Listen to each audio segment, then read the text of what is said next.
Assalamualaikum warahmatullahi wabarakatuh. Perkenalkan, nama saya Fania Udina Daulay. Saya berasal dari kelas SI 4R STMIK Royal Kisaran. Di sini saya mendapatkan tugas atau latihan yang telah diberikan oleh dosen saya, yaitu Bapak Indra Ramadona Harahap, dengan pengampu mata kuliah analisis proses bisnis. Di sini saya mendapatkan judul yaitu pendekatan dan tahapan dalam bisnis proses engineering.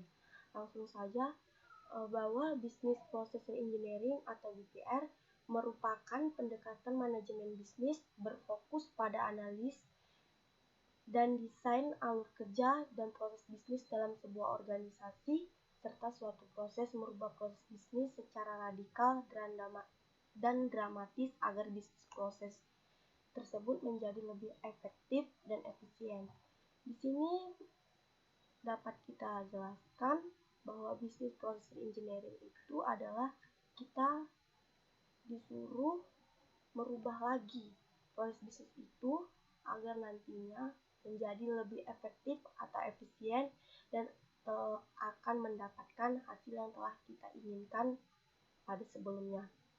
Di sini tujuan BPR adalah untuk membantu sebuah organisasi atau struktur memikirkan kembali proses bisnis mereka dalam meningkatkan performa bisnisnya. Langsung saja, yang pertama itu pendekatannya adalah pendekatan dalam bisnis proses engineering. Yang pertama itu ada proses ulang secara sistematis, yang dapat diartikan bahwa kita dapat mengidentifikasikan serta memahami apa-apa aja proses tersebut secara sistematis untuk menciptakan proses baru sesuai dengan hasil yang kita inginkan. Pendekatan ini digunakan untuk memperbaiki kinerja para karyawannya. Pendekatan ini digunakan dalam jangka waktu yang pendek, dan keunggulannya itu adalah perubahannya dapat dilakukan secara inkremental sehingga lebih cepat. Dia memiliki mental yang lebih kuat, ya kan? Nanti kita akan mendapatkan hasilnya lebih cepat. Di dalam perancangan ulang secara sistematis ini kita memiliki kelemahannya juga, yaitu kelemahannya adalah kurang inovatif. Kemudian pendekatan ini banyak disukai pada negara-negara yang perekonomiannya stabil atau cepat meningkat. Dia nggak pernah menurun gitu. Contohnya pada negara Jepang, negara luar. Kemudian yang kedua atau B adalah pendekatan kertas bersih atau clean slate approach, bahwa dapat dijelaskan untuk menemukan cara-cara baru untuk bersaing dalam jangka waktu menengah dan jangka waktu panjang. Maksudnya itu kita memiliki dua waktu, yaitu jangka waktu menengah dan jangka waktu panjang. Pendekatan ini digunakan yang perekonomiannya sering bergejolak sehingga butuh perubahan secara radikal. Pendekatan ini digunakan pada negara-negara Eropa. Keunggulan dari pendekatan ini adalah peningkatan kinerja yang pesat dan perubahannya sangat besar. Serta dalam pendekatan kertas bersih ini dia memiliki resiko yang lebih tinggi dibanding pendekatan sebelumnya dan gangguannya juga lebih besar. Yang kedua itu adalah tahapan dalam bisnis proses engineering. Banyak pendapat para ahli tentang tahapan-tahapan dalam melakukan rekayasa ulang sebuah proses bisnis. Di antaranya itu adalah yang pertama, Davenport dan Short pada tahun 1990. Sebagai pelopor mengembangkan metodologi bisnis proses engineering yang terdiri 5 tahapan, yaitu yang pertama itu pengembangan visi dan bisnis dan tujuan prosesnya, dan yang kedua identifikasi proses yang perlu diredesign, dan yang ketiga mengerti dan mengukur proses yang ada, keempat, identifikasi kapabilitas IT.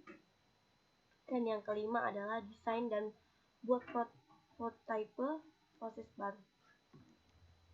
Dan yang kedua atau yang B, Johansson dan kawan-kawan pada tahun 1993 telah menghasilkan 3 tahap BPR life cycle, yaitu discover. Discover itu di sini memiliki arti dia menentukan visi dan strategi bisnis atau sebuah bisnis. Dan yang kedua, redesign adalah tahap yang melibatkan kemampuan manajemen dalam mendesain proses meliputi sebuah aktivitas dan keahlian yang dibutuhkan. Maksudnya itu adalah kita memiliki tahap dan kemampuan khusus dalam manajemen ini untuk mendesain semua aktivitas yang telah kita butuhkan. Dan yang ketiga adalah realize atau tahap di mana redesign proses diimplementasikan yang meliputi banyak teknik, yaitu teknik manajemen perubahan, pembentukan BPR time, komunikasi, pengukuran performan, dan manajemen retensi. Dan yang ketiga atau yang C adalah Clay. Pada tahun 1994 menawarkan 5 tahapan BPR, yaitu persiapan. Di sini kita kan kalau tahapan itu harus ada persiapan. Pada ini anggota BPR project diaktifkan diorganisir atau telah disusun ya secara sistematis. Dan yang kedua adalah identification atau identifikasi, yaitu kita mengembangkan para customer oriented model untuk proses bisnis. Di sini kita disuruh mengembangkan apa aja yang dibutuhkan oleh para customer. Dan yang ketiga itu adalah vision atau seleksi proses untuk di re-engineering dan tentukan pilihan redesign-nya. Dan yang keempat itu adalah solution atau solusi, dapat dikatakan solusi, yaitu definition kebutuhan teknikal dan sosial untuk proses baru, mengembangkan rencana implementasinya secara detail atau secara jelas, padat, singkat gitulah. Dan yang kelima adalah transformation atau transformasi, yaitu implementasi re-engineering. Yang tadi bahwa re-engineering itu adalah rekayasa ulang. Dan secara umum ada 4 tahapan dalam bisnis proses re-engineering, yaitu yang pertama kita memiliki tahapan tujuan penetapan BPR atau business process re-engineering. Di sini maksudnya adalah untuk apa diadakannya atau dibuatnya BPR. Dan yang kedua itu melakukan analisis proses bisnis saat ini. Dan yang kedua itu kita disuruh menganalisa,